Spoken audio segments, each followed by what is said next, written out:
जय हिंद। आज हम लोग पढ़ेंगे पॉलिटी। पिछले वीडियो में हम लोग पढ़े थे पॉलिटी का लेक्चर 1, जिसमें बताए थे हमने अनुच्छेद 1 से 4 तक भाग 1 पढ़े थे। पिछले वीडियो में हमने क्या पढ़े थे? भाग 1 पढ़े थे। भाग 1 इसमें होता है अनुच्छेद 1 से 4 तक। पिछले वीडियो में हम लोग इसे पूरा पढ़ चुके थे। भाग 1 जिसको कहते हैं संघ एवं राज्य क्षेत्र। संघ एवं राज्य क्षेत्र। संघ एवं राज्य क्षेत्र। अनुच्छेद क्या कह रहा था कि भारत राज्यों का संघ है। भारत राज्यों का संघ है। 2 क्या कहता है कि संसद चाहे तो बिना राष्ट्रपति के पूछे किसी विदेशी राज्य को भारत में मिला सकता है। वो विदेशी राज्य यदि भारत में मिलना चाहे तब तो क्या कहता है कि विदेशी राज्य को भारत में मिला सकता है। किसी राज्य को भारत में विलय करा सकता है संसद। अनुच्छेद 3 क्या कहता है कि संसद राज्य परिवर्तन कर सकता है। राज्य का नाम चेंज कर सकता है, किसी जगह का नाम चेंज कर सकता है। अनुच्छेद 3 क्या कहा था कि संसद के राज्य का राज्य परिवर्तन या जगह का नाम चेंज कर सकता है, राज्य परिवर्तन। और अनुच्छेद 4 क्या कहता था कि जब संसद अनुच्छेद 2 और अनुच्छेद 3 का उपयोग करेगा तो राष्ट्रपति इसमें दखल नहीं देंगे। राष्ट्रपति दखल नहीं देंगे। क्यों नहीं देंगे? क्योंकि अनुच्छेद 4 को आर्टिकल 368 के बाहर रखा गया है। आर्टिकल 368 उसे कहते हैं जिसमें किसी भी वस्तु, किसी भी संगठन को रखने के लिए उसमें राष्ट्रपति की हस्ताक्षर की जरूरत होती है।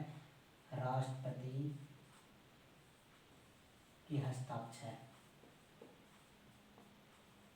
की जरूरत होती है, इसलिए 368 से बाहर रखा गया है अनुच्छेद 4 को। ये पिछले वीडियो में कर चुके हैं। आज हम लोग पढ़ेंगे नागरिकता। आज हम लोग भाग 2 पढ़ेंगे। पिछला वीडियो में भाग 1 हम लोग कंप्लीट कर दिए थे। आज क्या पढ़ेंगे? पॉलिटी। तो नाम है, सब्जेक्ट है पॉलिटी। आज हम लोग पढ़ेंगे भाग 2 जिसका नाम है नागरिकता।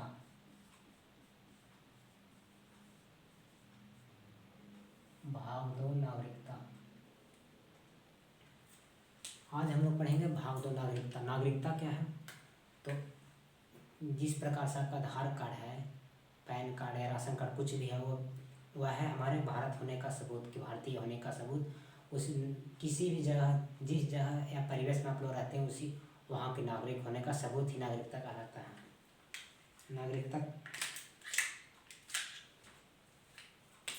नागरिकता शब्द है, इसमें अनुच्छेद 5 से 11 तक है। भाग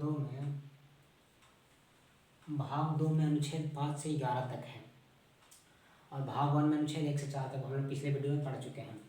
तो अनुच्छेद 5 से 11 एक अनुच्छेद नागरिकता कहाँ से लाया गया है? तो ये ब्रिटेन से लाया गया है। ब्रिटेन से लाया गया है। ब्रिटेन से लाया गया। तो अनुच्छेद पहले हम 5 पढ़ते हैं। आर्टिकल अनुच्छेद 5। अनुच्छेद 5 क्या कहता है कि जब से संविधान प्रारंभ हुआ है, अनुच्छेद 5 कहता है कि जब से संविधान प्रारंभ हुआ है, संविधान प्रारंभ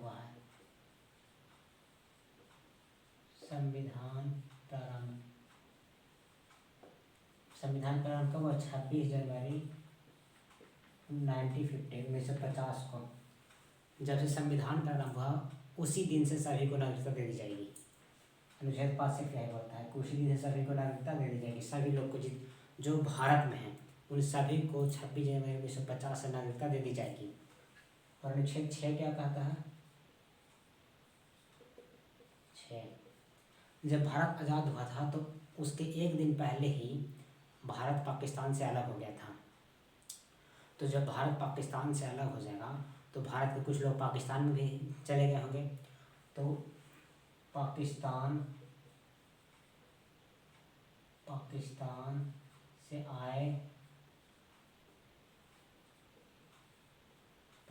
से आए कुछ लोगों की नागरिकता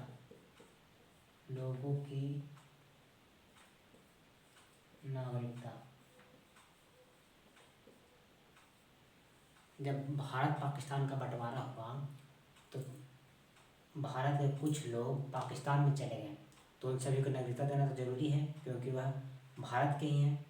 तो उनके लिए अनुच्छेद 6 जोड़ा गया और यह नियम था 19 जुलाई 1948 तक। मतलब 19 जुलाई 1948 तक ही आप भारत में आएंगे तभी आपको लोगों को नागरिकता मिला जाएगा। भारत के वैसे लोग जो पाकिस्तान में नहीं, हाँ भारत के वैसे लोग जो पाकिस्तान चले गए, पाकिस्तान में अलग बंटवारा अलग होने के बाद गए वहाँ चले गए, तो उन लोगों को 19 जुलाई 1948 तक यदि भारत में आ जाते हैं तो उनको नागरिकता दे दी जाएगी। अनुच्छेद 7 इसी की तरह है। अनुच्छेद 7 ये हल्का थोड़ा घुमावदार लगता है। अनुच्छेद 7 बोलता है कि जो पाकिस्तान चले गए, पहले भारत में थे, भारत बंटवारा हुआ तो भारत में थे, लेकिन भारत में थे और वह पाकिस्तान चले गए बंटवारा होने के बाद, लेकिन कुछ दिन बाद उनको मन नहीं लगा और पाकिस्तान से भारत पुनः आना चाहते हैं तो उन लोगों को भी नागरिकता दी जाएगी। अनुच्छेद 7 कहता है कि भारत के लोग भारत से पाकिस्तान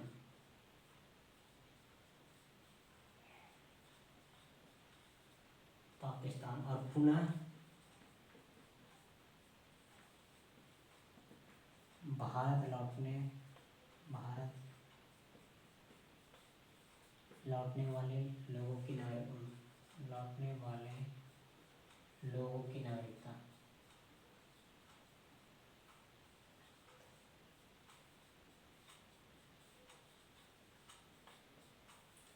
अनुच्छेद 7 कहता है कि जो भारत में थे पाकिस्तान चले गए और पाकिस्तान से पुनः वापस आ गए, उन लोगों की भी नागरिकता दे दी जाएगी।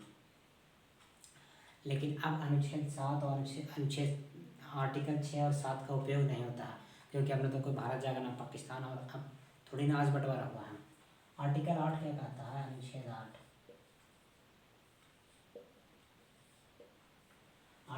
बोलता है कि आप विदेश में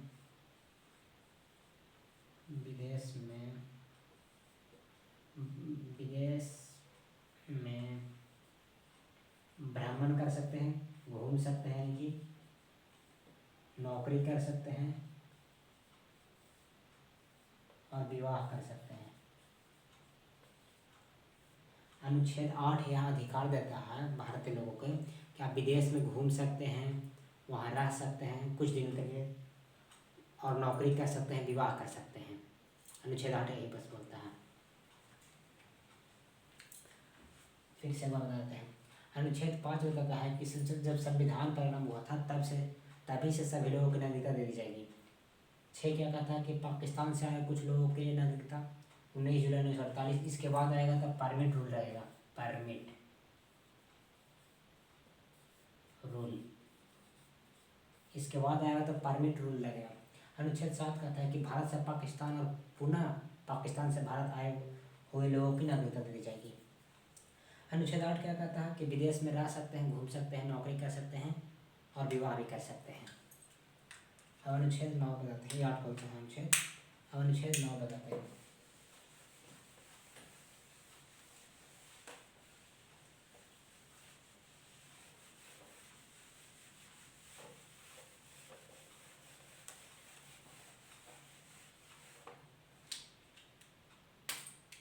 अनुच्छेद 8 क्या बोलता है? अनुच्छेद आर्टिकल 8 कि विदेश में भ्रमण, नौकरी और विवाह कर सकते हैं। नौकरी, विवाह। लेकिन 10 के बाद 9 क्या बोलता है? देखिए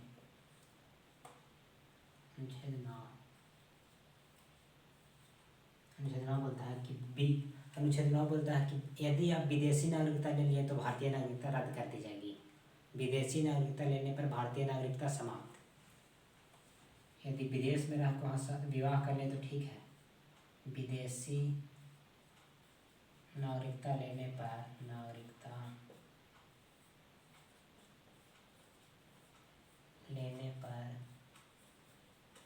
भारतीय नागरिकता समाप्त।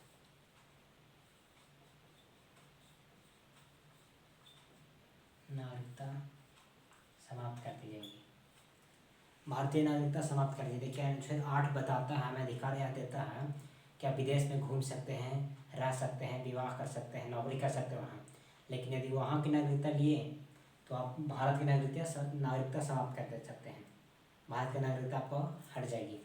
अनुच्छेद 10 क्या बोलता है कि भारतीयों की नागरिकता बनी रहेगी, भारतीयों की नागरिकता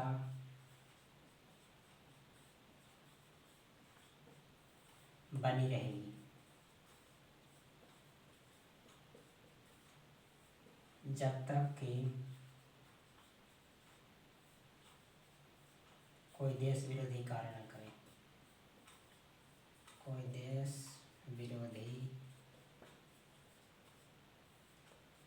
कार्य न करे। अनुच्छेद 10 बताता है कि भारतीयों की नागरिकता बनी रहेगी, भारतीयों की नागरिकता कोई नहीं छीनेगी, भारतीयों की नागरिकता बनी रहेगी। क्यों? कब? जब वह देश विरोधी कार्य न करे। अब देश विरोध का मतलब क्या कि किसी पॉलिटिशियन को मतलब अनाप शनाप बक देना, ये देश विरोधी कार्य नहीं है। गलत बात बोलना, किसी मतलब सही व्यक्ति को सही बात को बोलना देश विरोधी कार्य नहीं है। कि ओपोजिशन वाला कुछ सही बात बोल दिया तो गलत, वह देश विरोधी हो गया, या हिंदू के कोई गलत काम किया या मुसलमान कोई गलत काम किया, जात में लड़वा देना, यह देश विरोधी बात नहीं है। देश विरोधी उसे कहते हैं जब अपने ही राष्ट्र के खिलाफ टेररिज्म या बम ब्लास्ट इत्यादि जो जिससे आम आदमी, आम जनता को नुकसान हो, उसे देश विरोधी कहते हैं। उस स्थिति में आपको नागरिकता रद्द कर दी जाएगी आप जब देश विरोधी कार्य करने लगे। ये कि नहीं कि नेता को कंट्रोल कर दिए, कुछ गलत काम किया तो उसे आप देश विरोधी कह सकते हैं, ऐसा नहीं है।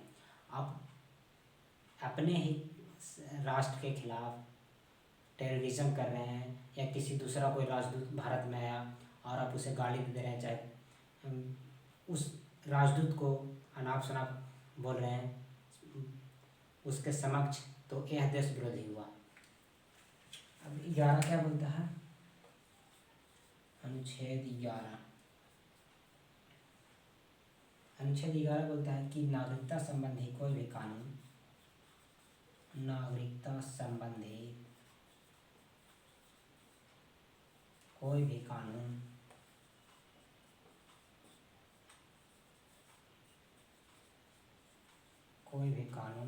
गृह मंत्रालय, कोई भी कानून संसद या गृह मंत्रालय द्वारा बनाए मसौदा तैयार किया जाएगा, मंत्रालय द्वारा तैयार किया जाएगा।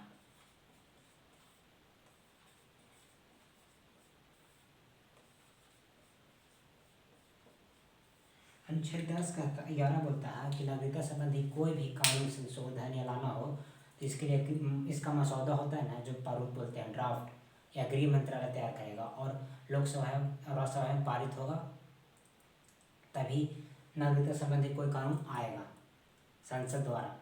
और लेकिन मसौदा कौन तैयार करेगा? जो प्रारूप होता है कि क्या कानून आना चाहिए, क्या नहीं आना चाहिए, इसके लिए गृह मंत्रालय तैयार करेगा मसौदा।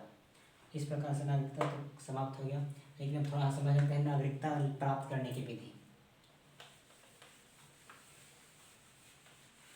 नागरिकता प्राप्त करने की मूलतः 5 विधि है। यदि कोई व्यक्ति दूसरे जगह का है और वह भारत में आकर नागरिकता प्राप्त करना चाहता है तो 5 विधि है। इसमें आप भारत के नागरिक हैं नहीं, आपको पता कैसे चलेगा? तो 5 विधि है नागरिकता प्राप्त करने की विधि। नागरिकता प्राप्त करने की विधि।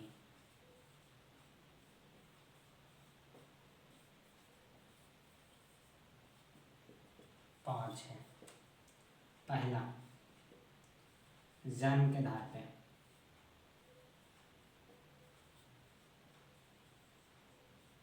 जन्म के आधार पर। दूसरा, वंश के आधार पर।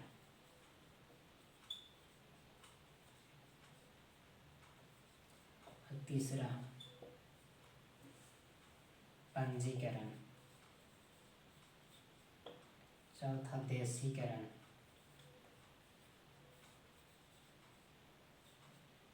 पांचवा, अर्जित भूमि।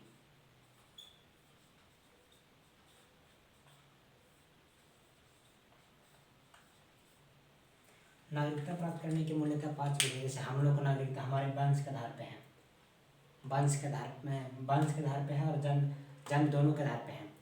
नागरिकता भारत में जो हम लोग हैं, तो हम लोग के माता पिता का जन्म भारत में ही हुआ है, तो हम लोग के वंश के आधार पे है, जन्म के आधार पे। अगर जो व्यक्ति भारत में ही जन्म लिया है तो भारत का नागरिकता स्वयं है। तो फिर दूसरा नागरिकता है वंश के आधार पर। जैसे हमारे माता या पिता दोनों में से कोई एक, माता या पिता दोनों में से कोई एक भी मेरा अगर वो इंडिया का है तो मैं भारत का नागरिकता हूँ, मेरा नागरिकता भारत है, भारतीय है। तीसरा है पंजीकरण। यदि कोई दूसरा देश के लोग भारत में रहना चाहता है तो पंजीकरण कराकर भारत की नागरिकता प्राप्त कर सकता है।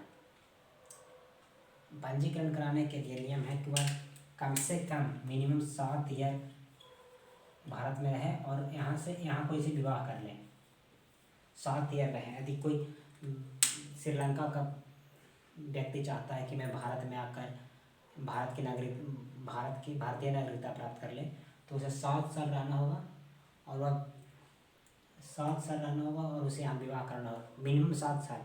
तो उसे पंजीकरण द्वारा नागरिकता दे दी जाएगी। देशीकरण क्या है?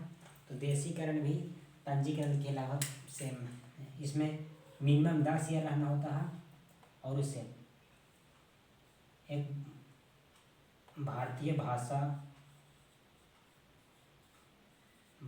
भाषा विज्ञान या साहित्य। देशीकरण क्या है? देशीकरण है कि कोई व्यक्ति भारत का भाषा, एक भाषा होता है, वह अच्छी तरह से जानकार हो, वह विज्ञान साहित्य इत्यादि के बारे में जानता हो और उसे मिनिमम 10 साल रहना होगा, तो उसे देशीकरण के आधार पे भारतीय नागरिकता दे दी जाएगी। और अर्जित भूमि क्या है? तो जैसे हम किसी दूसरे विदेशी राज्य को अनुच्छेद 2 में पढ़े थे कि किसी विदेशी राज्य को भारत में मिला लिए तो वहाँ के लोगों को नागरिकता देंगे ना, क्योंकि वह अब तो भारत का अंग है। एग्जाम्पल के तौर पे सिक्किम है, सिक्किम को हम लोग भारत में मिला लिए और अर्जित भूमि के तौर पे तो वहाँ के लोगों के भारत के पास भारतीय नागरिकता है। तो इस प्रकार से हमारा नागरिकता समाप्त हो गया। अब नागरिकता एक समापन विधि होता है। समापन विधि, नागरिकता समापन ये 3 तरह से समाप्त किया जाता है। या तो आप खुद छोड़ दें, या पागल हो गए हैं, और या तो आप खुद छोड़ दें या पागल हो गए हैं, और आपको या तो आप विदेशी नागरिकता ले लिए हैं। पहला कि आप विदेशी नागरिकता ले लिए हैं, विदेशी नागरिकता, या तो आप पागल हो गए हैं या खुद छोड़ना चाहते हैं। पागल हो गए हैं, पागल होने तो आपको खुद वंचित कर देगा, पागल होने या कुछ और होने पर आपको वंचित कर दिया जाएगा, वंचित या बर्खास्त। नागरिकता आपको संसद द्वारा वंचित कर जाती है। तीसरा है तो खुद छोड़ दें या स्वयं छोड़ दें। तो इस प्रकार से नागरिकता हमारा समाप्त हो गया। फिर से नागरिकता ब्रिटेन से लाया गया है। नागरिकता ब्रिटेन से लाया गया है। नागरिकता प्राप्त करने की 5 विधि: जन्म के आधार पर, वंश, पंजीकरण, देशीकरण, अर्जित भूमि। इस प्रकार से हमारा नागरिकता चैप्टर समाप्त हो गया। जय हिंद।